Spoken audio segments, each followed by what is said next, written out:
আসসালামু আলাইকুম, সবাইকে কুকিং বাওয়ার বাই আয়েশায় আপনাদের স্বাগতম। আজকে নিয়ে এলাম পারফেক্ট ডো রেসিপি, যা দিয়ে পিৎজা, বার্গার, বাটার বান, এমনকি নানও খুব সহজেই তৈরি করে ফেলতে পারবেন। তাই কথা আর না বাড়িয়ে রেসিপিতে চলে যাব। এখানে আমি একটা বল নিয়ে নিয়েছি। প্রথমে আমাদের ইস্টকে অ্যাক্টিভ করে নিতে হবে। সেজন্য এখানে হাফ কাপ পানি কুসুম গরম নিয়ে নিয়েছি, যেন একটা আঙ্গুল চুবানো যায়। এরপর 1 টেবিল চামচ চিনি অ্যাড করে নিলাম, 1 টেবিল চামচ গুঁড়ো দুধ,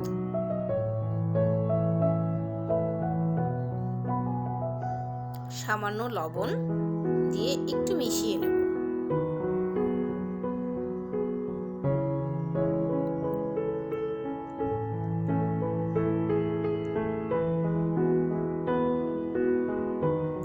এখন 1 চা চামচ ইস্ট আমি অ্যাড করে নেব ও একটু মিশিয়ে নেব।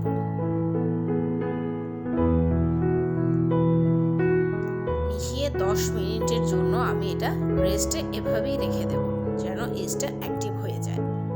দেখেন ফুলে কিন্তু দ্বিগুণ হয়ে গিয়েছে, তার মানে ইস্টটা অ্যাক্টিভ হয়ে গিয়েছে, উপরে ফেনা ফেনা হয়ে গিয়েছে। এখন 1 টেবিল চামচ রান্নার রেগুলার সয়াবিন তেল অ্যাড করে নিলাম ও একটু মিশিয়ে নিলাম।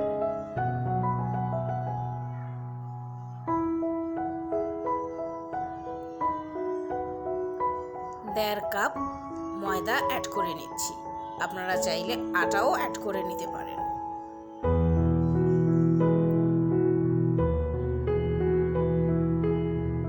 এখন হাত দিয়ে খুব ভালো করে মথে একটা সফট ডো তৈরি করে নেব।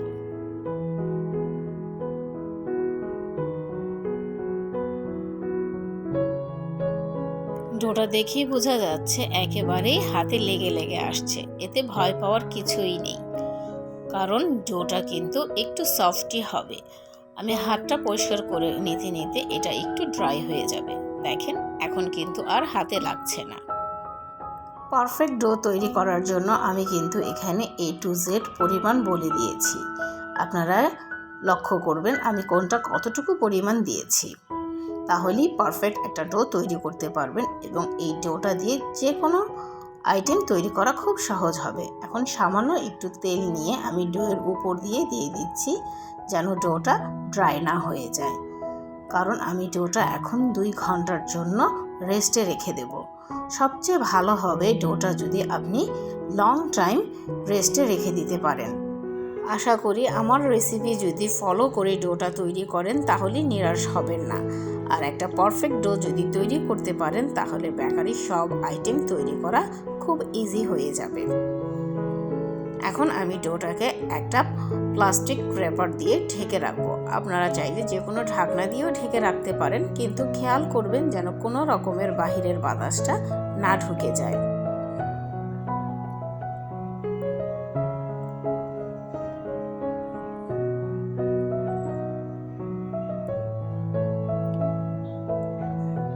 এখন আমি 2 ঘন্টার জন্য রেস্টে রেখে দেব। ফিরে এলাম 2 ঘন্টা পর। দেখেন ডোটা ফুলে কিন্তু দ্বিগুণ হয়ে গিয়েছে। আমি ডোয়ের ভিতর থেকে বাতাসগুলো বের করে ফেলব।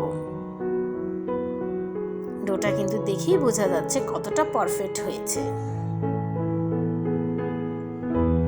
এখন আবার 5 থেকে 7 মিনিটের জন্য ডোটাকে ভালো করে মথে নেব।